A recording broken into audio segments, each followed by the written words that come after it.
take the first $50 that come to the federal treasury from each of us and produce what we call a democracy voucher. A democracy voucher worth $50 that a voter gets to allocate however he or she wants to whomever he or she wants to allocate it to.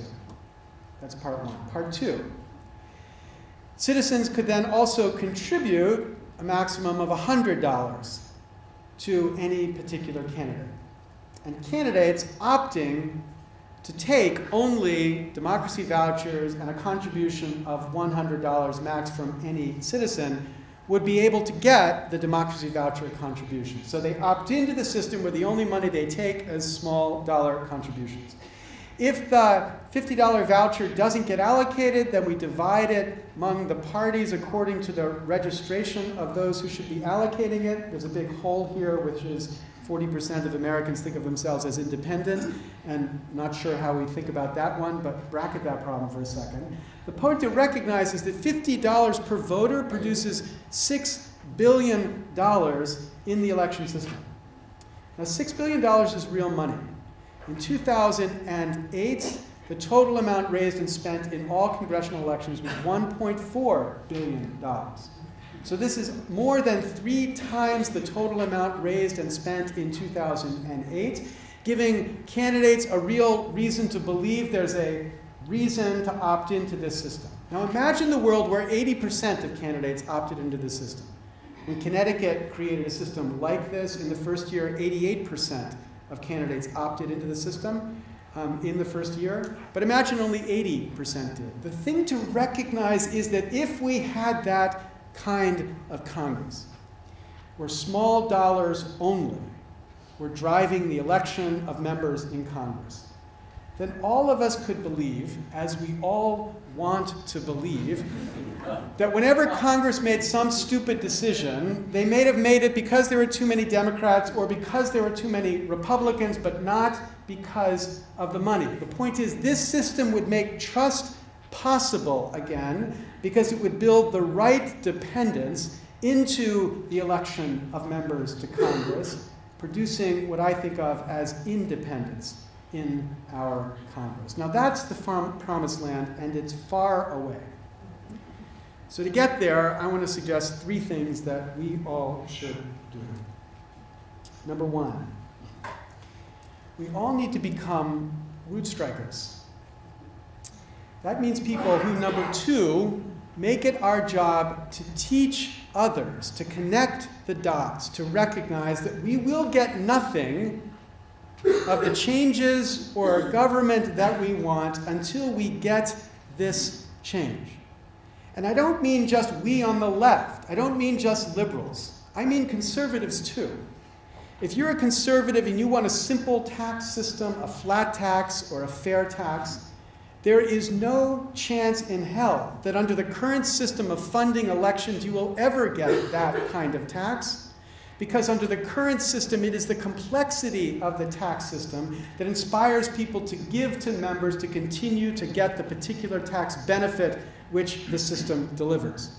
If you want small government or simpler taxes, you are fighting against an unwinnable opposition if you continue to support this system of funding. And if you're on the left and you want reform, whether for healthcare or for global warming, then here too, the existing system will block all possible change. So we need to become root strikers, and we need to teach others about this connection. And number 3, maybe most important, something that I practice as I preach, we need to wear Keds. Now, I know you're puzzled. Why would you have to wear Keds? So let me explain this. It starts with this company, Stride Right, which was started by this man, Arnold Hayek. He's a humble guy. This is the biggest picture I could find of him on the internet. But he's a loyal Democrat. And in 1996, he was the 2nd largest contributor to the Democratic Party. So in 1997, President Clinton invited him and 30 other large contributors to the Mayflower Hotel for a dinner among fat cats to tell the president what the president should do in the remaining years of his 2nd term. We don't have any photographs from that event. I kind of picture it in my mind in a particular way. Each of these fat cats gets up to speak, and at the end, Arnold gets up to speak. And here's my image of Arnold standing next to the president. And Arnold says to the president, "Mr. President, I know you're a fan of Franklin Delano Roosevelt. So I want you to put yourself in Roosevelt's shoes in 1939, when he reluctantly came to realize that he needed to convince a reluctant nation to wage a war to save democracy. Because he said, you too, Mr. President, need to convince a reluctant nation to wage a war to save democracy. Not a war against fascists, a war against fat cats. People like us. People who believe that merely because we are wealthy, we have the power to direct policy in the United States democracy. People who believe that merely because we control vast amounts of resources, we have the right to get the president on the phone or have dinner with the president whenever we wish. People who have destroyed this democracy by destroying the relationship between the people and what the democracy produces. You can imagine after Arnold made that pitch, there was some silence in this room of fat cats. There's only one published account of that evening. It reports that after Arnold finished, Clinton responds effectively slashed Hyatt to pieces, humiliating him in front of the group. Now, 15 years later, it's time for us to recognize that it was Arnold Hyatt who was right. We have to convince a reluctant nation to wage a war to save democracy. But we should also recognize how Arnold Hyatt was wrong.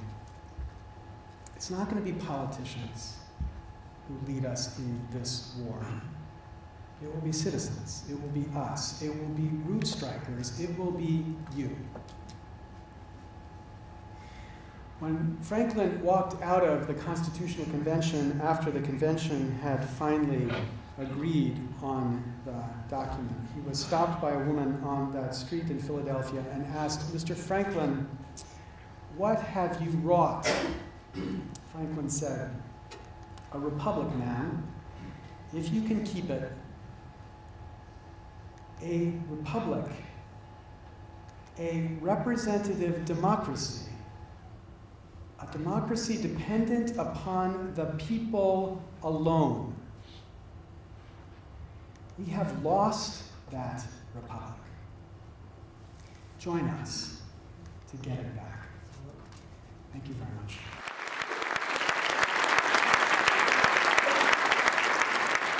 So I certainly think we don't have just one change that's needed. We have a series of changes that are needed. And what I'm trying to propose is first change, first steps, that makes other change possible.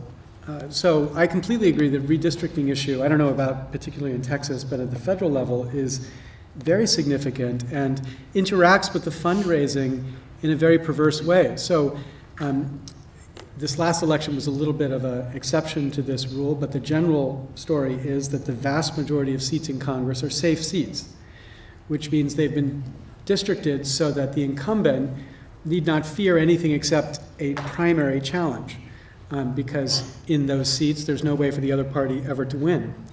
Well, in those seats, if you want to raise money, the fundraisers will tell you the simplest thing to do is to appeal to your strongest base. So the safeness of the seat leads people on the left to speak more sharply to the left and people on the right to speak more sharply to the right. So the very dynamic of forcing them to raise so much money helps exacerbate the already severe polarity of the rhetoric. Now, we should distinguish between whether America is polarized and whether the rhetoric is polarized. The rhetoric is clearly polarized. America, it turns out, is not. It turns out most Americans live in a nice bell curve, a little bit to the left of what most people think, but those people, those normal people, don't listen to politics, don't care about politics, because the politically active group basically you and I and about 20 other people in the world,